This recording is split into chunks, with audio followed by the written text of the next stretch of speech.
Hola, soy Oscar Mata.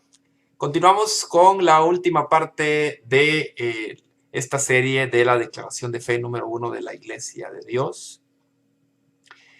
¿Cómo nos llegó la Biblia? Esta es la sección que trataremos a continuación. En nuestros días es fácil tener la muy cuidada colección de 66 libros de la Biblia en un solo volumen en nuestra propia lengua.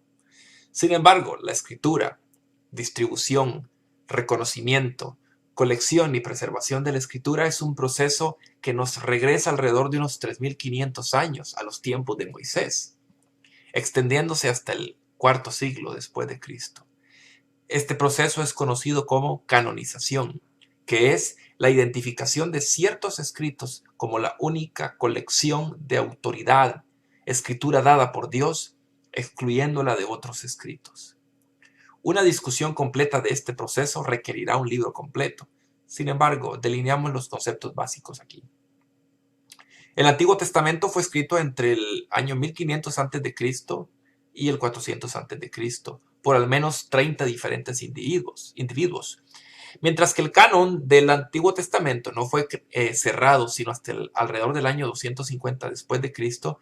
Ya en el tercer siglo antes de Cristo había un consenso entre los judíos de que los escritos que nosotros llamamos Antiguo Testamento eran autoritarios y dados por Dios.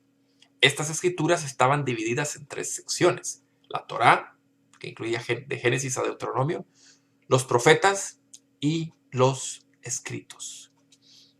Una división reconocida por Jesús en Lucas 24:44 es precisamente esta: la Torá, los profetas y los escritos.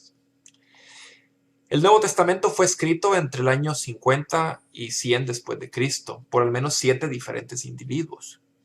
Casi inmediatamente la primera iglesia reconoció la naturaleza única de estas escrituras, y para mediados del siglo segundo, porciones mayores del Nuevo Testamento estaban en circulación siendo leídas a través del Imperio Romano.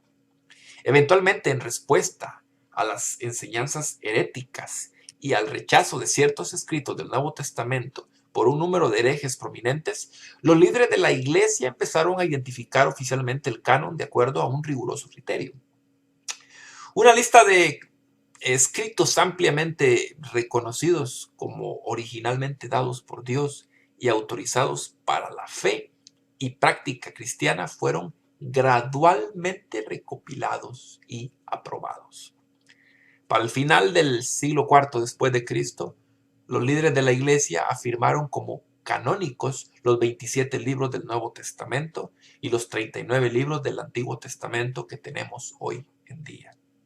Nuestra iglesia, la Iglesia de Dios, afirma la histórica posición del movimiento protestante en rechazar los escritos apócrifos del canon.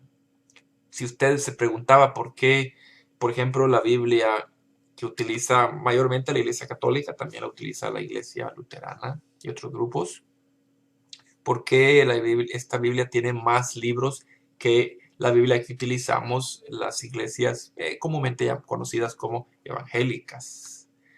Es precisamente en eso, que hay una posición histórica del movimiento protestante en rechazar los libros apócrifos que sí son reconocidos por la Iglesia Católica y otros grupos. Cuando nos acercamos a la Biblia es con el reconocimiento que examinamos la palabra escrita de Dios. Toda la escritura provino de Él cuando Él movió a los hombres santos para registrar, profetizar, recordar y proclamar su palabra inspirada.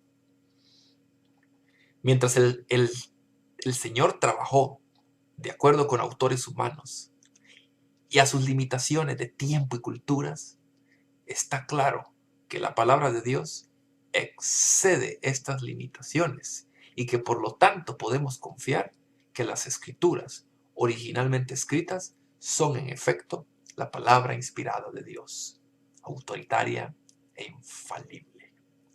La Biblia es completamente única en este aspecto y es por lo tanto nuestra regla autoritaria de fe y práctica. Soy Oscar Mata, ha sido un gusto. Esta fue la última parte de la declaración de fe número 1 de la Iglesia de Dios. No se olvide suscribir a nuestro canal de Oscar y Nancy.